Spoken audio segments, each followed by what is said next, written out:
superstition, c'est que toutes les nuits, on a la lune pour nous protéger et pour nous faire rêver. Oh, ça n'a pas toujours été vrai.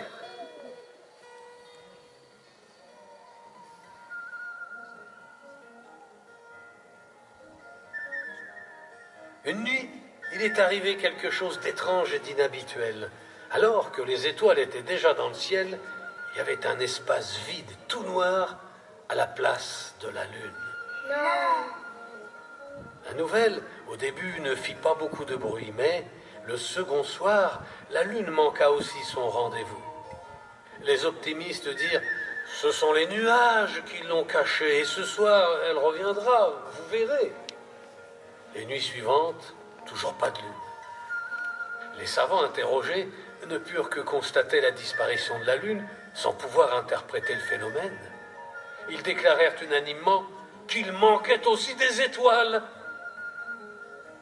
Les enfants et les poètes furent les premiers à faire remarquer que depuis que la lune avait disparu, ils ne faisaient plus de rêves. « C'est la fin du monde !» s'écrièrent les prophètes de malheur. « On a volé la lune !» Mais qui peut bien faire ça? On n'a pas le droit de voler la lune. La nouvelle se répandit comme une traînée de poudre. Certains affirmèrent avec conviction qu'ils avaient vu la silhouette d'un dragon avaler la lune et les étoiles. Non.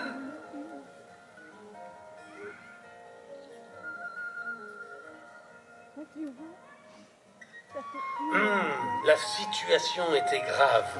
Mais s'il disait vrai, moi, Merlin, j'avais ma petite idée sur l'affaire. Alors, je me suis rendu au bord du lac et j'ai sorti de mon sac un bignou. Tout le monde croit que je joue de l'art, mais en fait, c'est le bignou que je préfère. Par la patte tire le sac et par la patte s'ouvre dans le sac. Il n'y a qu'un sac à pattes pour faire sortir un dragon des eaux. Les dragons, ils aiment par-dessus tout le son du bignou et ils ne peuvent s'empêcher de danser. Ils sont comme ensorcelés, possédés quand sonne un bignou.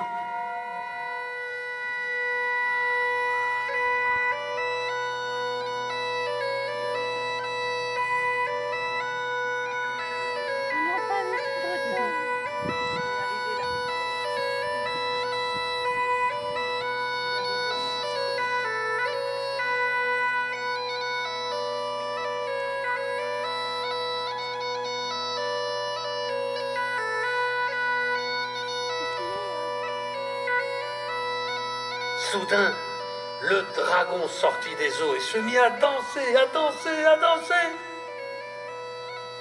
On pouvait voir aussi danser dans son ventre la lune et les étoiles. Complètement exténué, le dragon recracha enfin la lune puis les étoiles qui montèrent dans le ciel comme un feu d'artifice. Voilà qui est bien, dragon. On ne peut rien contre la magie du bignou.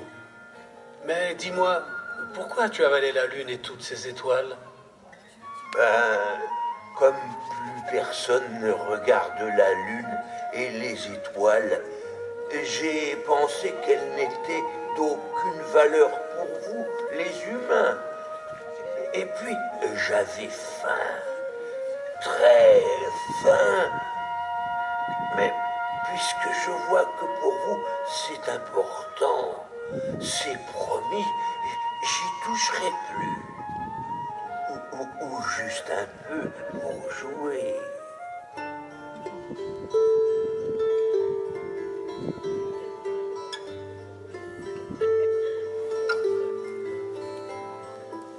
S'il vous plaît, les amis, n'oubliez pas le soir de contempler la lune et les étoiles.